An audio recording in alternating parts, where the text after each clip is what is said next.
The person selling the house always has this laundry list of things. They're like, I got to do this and I got to do that and I got to do the other thing. Most of the time, 9 times out of 10, I come in, I'm like, tell me what you think you need to do to your house or things that you are planning to do to your house before you sell it. And they have this list. And sometimes it can be like tens of thousands of dollars. Look, forget about the list. 9 times out of 10, I'll come in, I'll say, just take that list, move it over here. Here are 3 things that you can do 9 times out of 10 are the only things you need to do are really going to be cleaning, decluttering, and painting. That's it. If it's a single family home in the burbs, maybe there's some landscaping involved, things like maybe you got to fix your fence, whatever. Like there could be some things. Yep. But most homes, even if they don't look great from the outside, paint will transform the way your home looks from the street. Not only that, inside, the most important part, this and that and the other thing. You know what? Paint this whole house white. Everything. The walls, the ceiling, the trim. Just use the different sheens for the different areas. That's it. People are like, that's it? I'm like, that's all you got to do.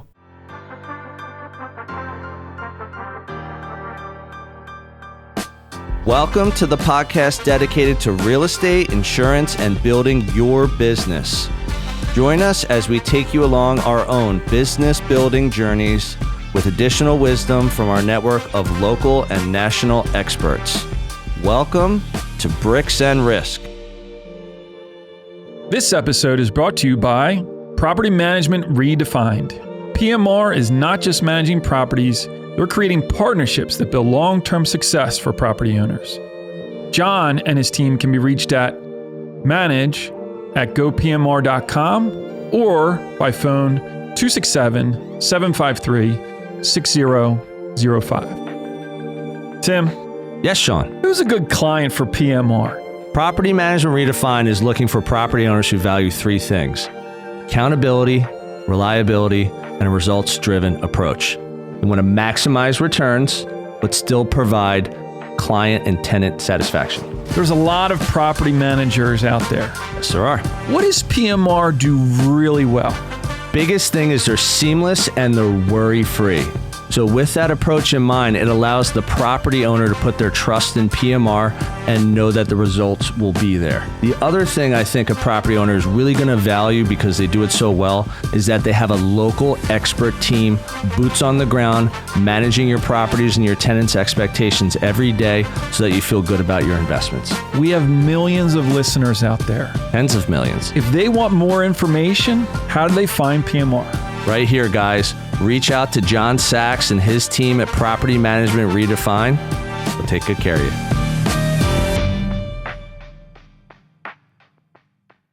Hey, everyone. Welcome to another episode of Bricks and Risk. I'm Timothy M. And I'm Tim's co-host, Sean Mooney. What's up, homeboy? How we doing? Do you know what's funny? I was listening to a past episode where I was telling you that, like, certain people in my network, listeners and watchers of Bricks and Risk, had said, like, you should teach an episode on podcasting. And you were like, it's funny, like, no one says that to me. I was like, well, that's because people don't like you the way they like me. Could be. Could be. Hey, you just went to Detroit. How was Detroit? Oh, yeah. I was just in Detroit with, shout out to Tom Mellett with Keswick Mortgage. And also was there with Mark Malfarra, Berkshire Hathaway Home Services. What's up, boys? I wish I went to McDevitt and I would have been invited. This is what happens when you go to LaSalle. You don't do shit like that. Damn. But it's okay. Detroit was awesome. So the reason we went to Detroit is because my good friend Tom Mellett, one of my trusted mortgage partners, started his own mortgage shop. And and he's a broker like you. It's a mortgage brokerage. So you have carriers, he needs lenders to support his mortgage brokerage. One of them is one of the largest wholesale mortgage brokers, I think the largest in the country, which is called UWM, United Wholesale Mortgage. Shout out to UWM. And they have a headquarters in Pontiac, Michigan. So to keep a long story short, we were invited to go out there with like a whole bunch of other mortgage brokers, real estate agents that work with those mortgage brokers, for like a one-day event. It's like a little conference. Yep. Was at UWM's headquarters. Went out to dinner the night before, did the conference. I actually ended up speaking at the conference on a realtor panel, and Tom did a presentation about, what it takes to be a good mortgage broker. And then it was really just kind of like 2 great days of networking, dinners, learning. We went out, got steaks one night, which was sweet, crushed a couple bottles of red. Next day, went to Topgolf. You'll appreciate this. We go to Topgolf, and I was like, what kind of red wine do you have? And they were like, we have a Josh Cabernet. I was like, yeah, I'll take that. And then Mark Malfara looked at me at one point. He was like, dude, you may be the only person in this entire Topgolf drinking red wine right now. I was like, you're probably right. I think you do it just to piss people. I don't even think you like red wine. No, I do it because wine. I'm absolutely I love it. Like, it's the taste I like. That's what I get down with. So what do you want me to do? I became a wine drinker last 10 years ago. So I still drink beer all the time. So pipe down. Be a man and just drink what you're supposed to drink at Topgolf. Okay, tough guy. All right, what are we talking about today? Today we're talking about insurance. Insurance. Selling your insurance agency. Yeah, this is going to be awesome. This is going to be all about this fine specimen to my right here. But not only that, I think this is really interesting because I ran a residential real estate brokerage for almost 10 years. And when the partnership ended, a lot of people had said to me, why didn't you just sell it? So we'll get into like a little bit of that. But this is all about Mr. Mooney today, Mooney Insurance Brokers. Right. And this was on the Nothing Doc. Pull up the link here. Okay. Got to give a shout out. So on the Nothing Doc. This was an article that was posted on LinkedIn or... I think it was LinkedIn. Thought I saw it on LinkedIn. But anyway, it was Mike Mensch from... Shout out. Agency Broker Services, I believe. Mm-hmm. But he is really dialed in with agency valuations. Okay. Sellers, buyers. That's his business is value, giving a value to your agency. Or helping you buy or helping you find agencies to buy. Like all of the mechanics of an acquisition on either buy or sell side. Okay. So nice. And the purpose or the post really was hitting on why selling. This actually kind of comes together in that selling your insurance agency is a lot like selling your home. See, this bricks and risk, we didn't know if we would ever just like come together and lock into place. Because I'm like, look, I'm a realtor and you're an insurance broker. Like, what the hell do we have in common? We have a lot in common, folks. Yeah. So in the Mike article, knows it too. They kind of go through the steps of how they're so related. Like all of the steps that you need to do to sell your house and all the steps you need to do prior to the sale to make sure you're getting the best, highest offer. It's hand in hand with that. All right. So let's talk about some of the steps that Mike mentioned in this article. What would be like one of the steps that he was talking about? So the presentation of your home, right? Right. The front door, what do they say? Are you doing an analogy right now? Because I don't think you've really done that at all. No, never. Bricks and risk. Okay. Never. All right. So presentation when you sell your home. So like, what do they say? Like the curb appeal. The curb appeal. Exactly. Curb appeal of your home, Matters. The front door, what it looks like, the landscaping. Yep. Right? So that is very similar to the presentation of your agency. Yeah, like on a house, you don't want peeling paint. You don't want dying like shrubbery. You don't want a brown lawn. You don't want a cracked sidewalk. Yep. Because if you have those things, before someone even steps inside your house for their scheduled showing to see if they want to buy it, you've already kind of like lost some of their interests just because of that. Yeah. And so directly related, you're going to have your presentation of your agency. Yep. What is it so you have your physical location? What's your office look like? Where are you located? What is the appeal? Do they drive past and not even know you're there? Do you have good signage? Are you on a walkable street? All of those physical data points that you're going to have for that specific agency. Does that mean you get one of those little like blow up worms that are like? I don't know if I would. That might be a devaluation. What if it was Bricks and Risk green? That would with a lightning bolt on it. Probably double your. So you have the physical presentation of the agency, but you also have your virtual presentation of your agency, right? Yep. What does your website? What's look your like? online storefront look like? Yep. So you have your website. You have a Google Business. What are you posting through Google Business? Do you have reviews? Social media. What do your social media channels look like, right? And so this is not to say that it's a requirement to sell your agency. Yep. But I would say if you were thinking of selling your agency, you might want to take the steps to sprucing up your online presentation, because that's just going to create a higher demand, which then is going to create a higher offer, because it's more of an appeal for a buyer that wants to buy the agency. All right, so if I could just give like an example. So like what Mike's talking about here is like, hey, like when you're like working like, in your business, you're working with clients, you're client facing relationships, you're dotting I's and crossing T's. You work in your business, but you also work on your business. Some people are only working in it. If you're only working in it, maybe your website's outdated, or maybe your logo looks like crap. Maybe there is no logo. Yeah. So like or brand or anything, along with that. Yeah. So when someone goes to look at your website, there is no Google business profile attached to it. And they're kind of like, what kind of business is this? Get with the times. Mm-hmm. So his point is, if you haven't done those things yet, you should definitely get with the times. But even if you have done those things, check these things to see if they look good. Like, is your website fairly updated?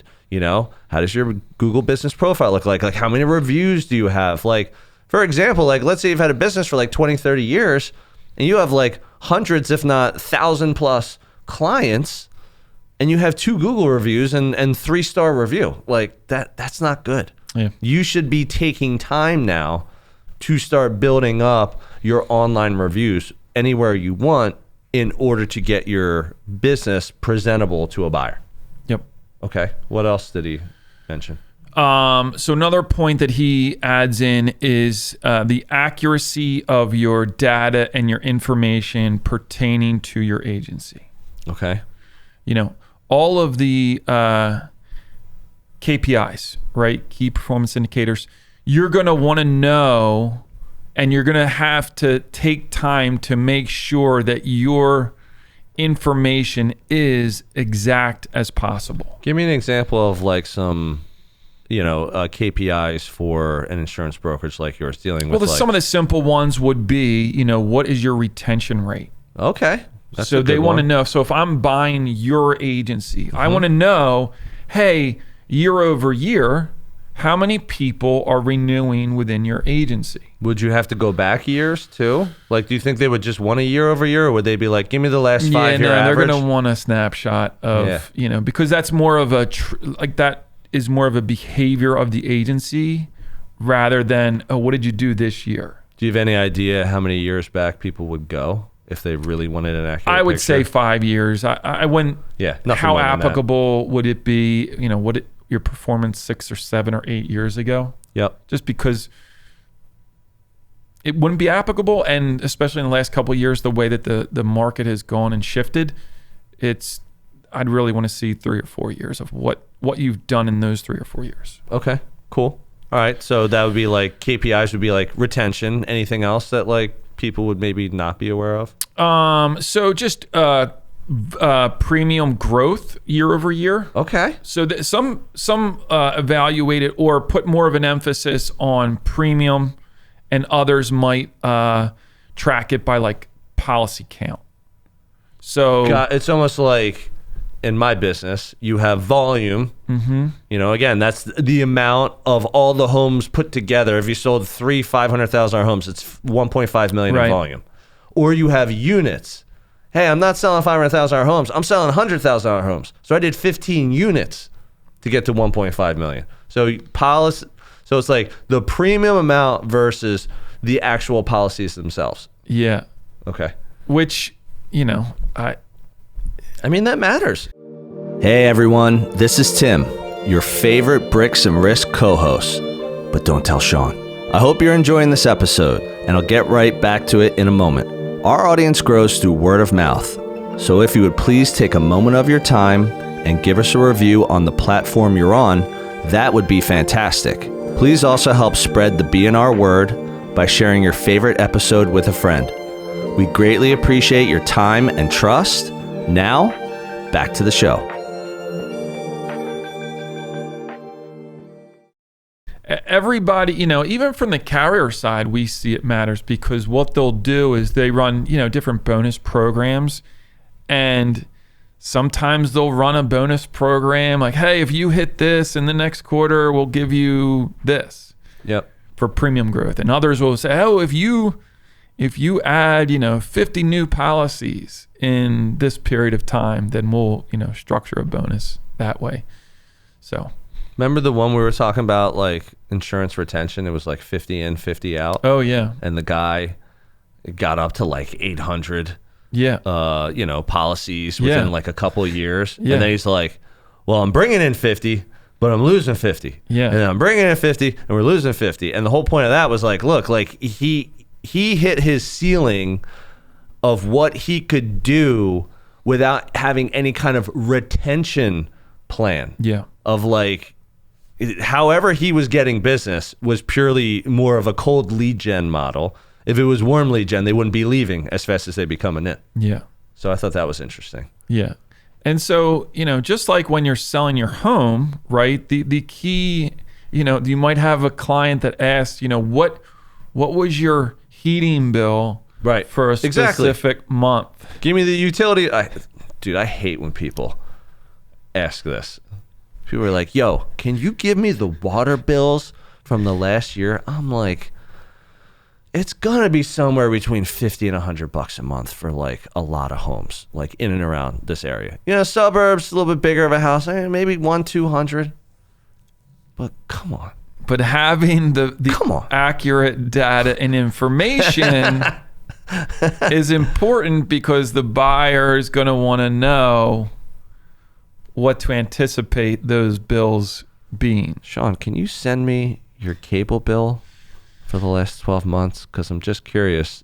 Did you get a lot of movies from HBO? Or are you more of a subscription to Netflix kind of guy? Yeah. I just want to know. Yeah. Okay. All right. So we talked about selling your industry. So presentation matters. You compare that to like curb appeal. Again, the analogy is like selling your insurance business is like selling a house. And then you also talked about the accuracy. Okay. The KPIs of your insurance business. Yeah. And then also talking about he's bogarting my laptop here because he wants to see stuff. I don't even know what you're looking for. I was trying to get the timer back. Okay. Oh, I see. I can do that if you just ask me and just give me my computer back. Stop being a dope about it. But anyway, so you're comparing all these different things from selling your insurance business to selling a house. And I made the example of like curb appeal. But let's also talk about the accuracy part. Yep. Okay, if you're going to compare that to like selling a house, the number one rule in residential real estate is location, location, location. And people are like, why does everyone always say that? What? Because that is everything. It is whether you're single or you got a family of 10. I don't care what you got going on. Location is everything. Location is going to dictate your price. It's going to dictate your taxes. It's going to dictate your insurance. It's going to dictate your commute to work, you know, your lifestyle, the grocery store, the gas station, the bank, the restaurant, whatever, activities for your kids, whether it's for you, your gym. The location of your home is everything. So that's what they say. The number one rule in real estate is location, location, location. Is it more dramatic in the city than in the suburbs? No. I actually think it's more dramatic in the suburbs. Oh. Again, we're talking about Greater Philadelphia. Yeah, sure. The reason I think it's more dramatic in the suburbs is because there's so many more townships. So you got the city of Philadelphia is one township. It's one municipality. It's one city, one municipality, one school district. Very black and white. Yeah, Easy but I to meant understand it. you go from, we have towns, but there's you have Center City or Old City or Northern Liberties, right? So they have their pockets, which I guess would be very similar to different towns. Well, the pockets in the city, let's say one neighborhood might be more desirable than another. It's the same exact thing in the suburbs. Some suburbs are more desirable than other suburbs, just on a perception, perceived value. Yeah. Let's call it the curb appeal of it, whatever you want to call it. But at the end of the day, if you buy a home in the suburbs and you're like, I have 2 children, I'm sending them to public school and these schools stink, that's why it's way more important. If you're in the city and you're look, public school might be an option for a lot of people. They might say, I don't know if I'm going to do it. It's complete preference of whoever you are.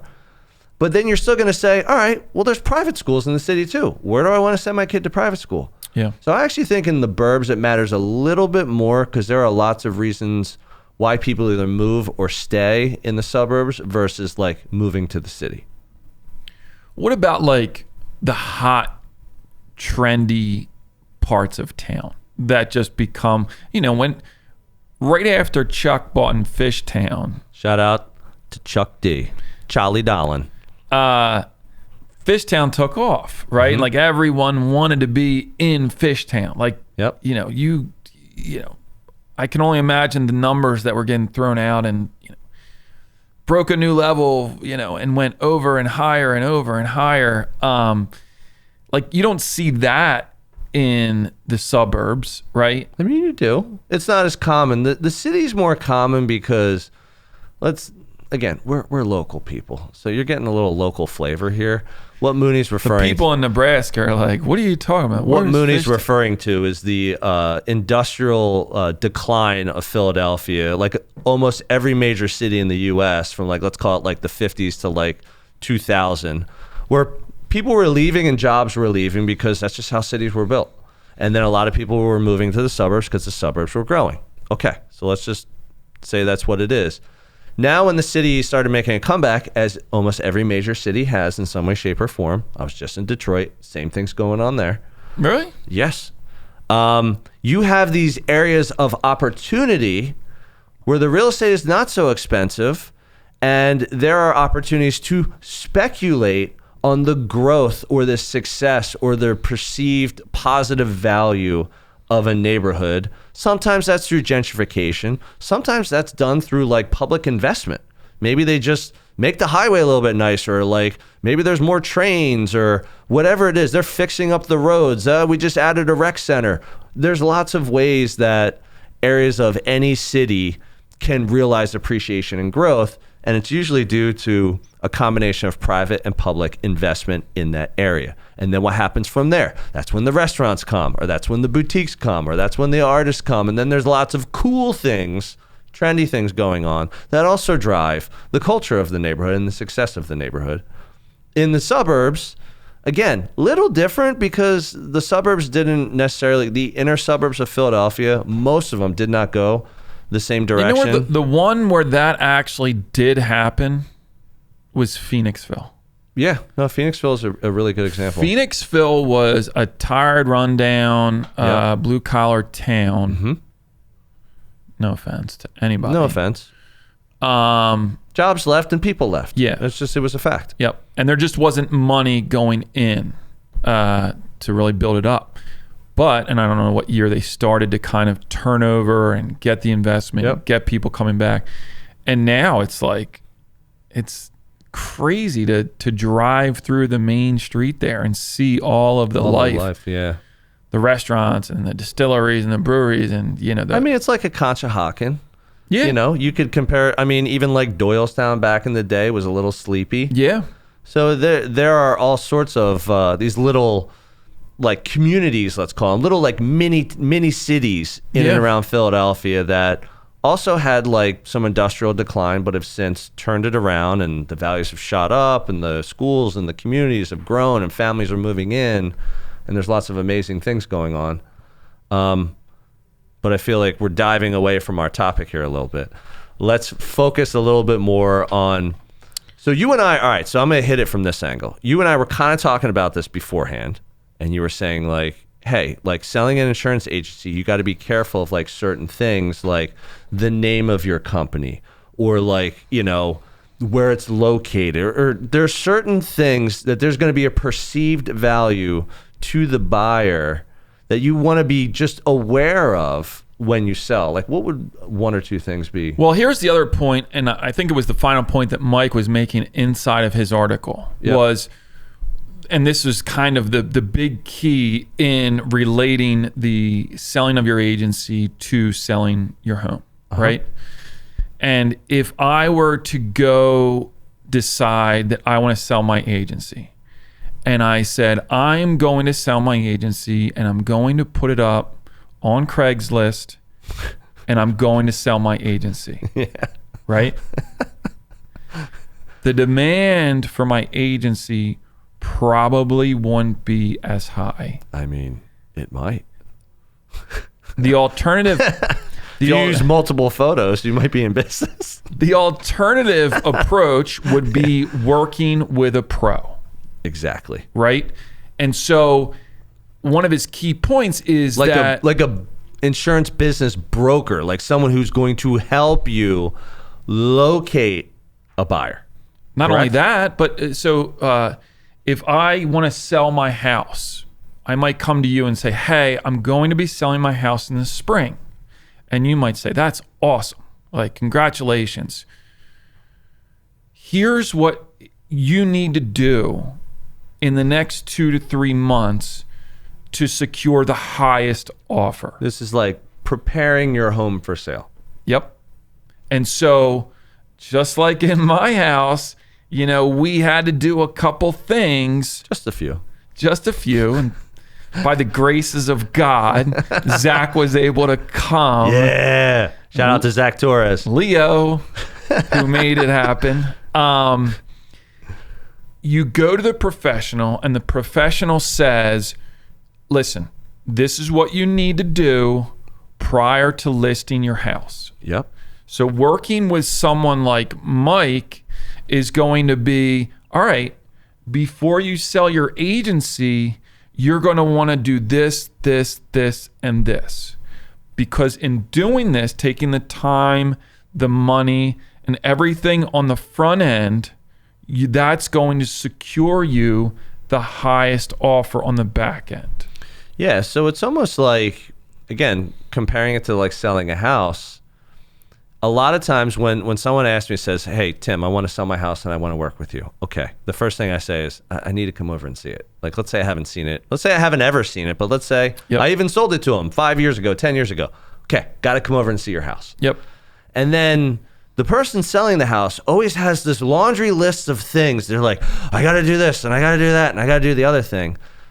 Most of the time, 9 times out of 10, I come in, I'm like, tell me what you think you need to do to your house, or things that you are planning to do to your house before you sell it. And they have this list, and sometimes it can be like tens of thousands of dollars, okay? 9 times out of 10, I'll come in, I'll say, just take that list, move it over here. Here are 3 things that you can do. 9 times out of 10 are the only things you need to do, are really going to be cleaning, decluttering, and painting. That's it. Now, again, there could be some, if it's a single family home in the burbs, maybe there's some landscaping involved, things like maybe you got to fix your fence, whatever. Like, there could be some things. Yep. But most homes, even if they don't look great from the outside, paint will transform the way your home looks from the street. Not only that, inside, the most important part, this and that and the other thing. You know what? Paint this whole house white. Everything. The walls, the ceiling, the trim. Just use the different sheens for the different areas. That's it. People are like, that's it? I'm like, that's all you got to do. Because this will look like a completely different house after you paint it and you declutter it and you clean it. It'll look like a model home is what it's going to look like. And people like almost can't believe it, which plays into the presentation. Yeah. Like the presentation is huge. And the second part of it being that, we talked about houses that sold, I think, FSBO, right? Yeah. And FSBO. And how much more you get for your home with working with an agent. Correct. Right? And so identically, it's, when you work with a business broker, right? They know the valuations. They know how to improve your valuations before you even list. But they also have a network that they have that you can tap into because they represent buyers and sellers. They probably have a laundry list Correct. of people in a bullpen that are already looking to buy an agency. The next time you have an agency that's like right around this, let me know because I'm interested in buying. Yeah. And so I guess the point that I'm trying to make is just like working with a real estate agent, working with a business broker, they're going to position you to get you the highest offer. Right. And a lot of work behind the scenes that's going to deliver a higher price. Well, it's funny, just like the way we're talking about a house, like if you do nothing, your paint's peeling and your home is dirty and there's stuff everywhere and it's, you didn't clean, declutter, and paint, or choose to invest $7,000 to get a higher number. Then everyone who comes to your house is going to be like, oh, I got so much stuff I have to do. Yeah. So they're going to be turned off. Yeah. Same thing with your business. If you just put it on Craigslist and you're like, okay, let's see, they're going to just call you and be like, well, tell me more. You're like, well, what do you want to know? Like, it's not going to work. And then here's the way I'll end this one. Just like with the real estate agent, people are like, oh, what does it cost to sell my house? 5 to 6% on average? That's what it costs? It's like, yeah, but if you work with the right listing agent, this is why this matters.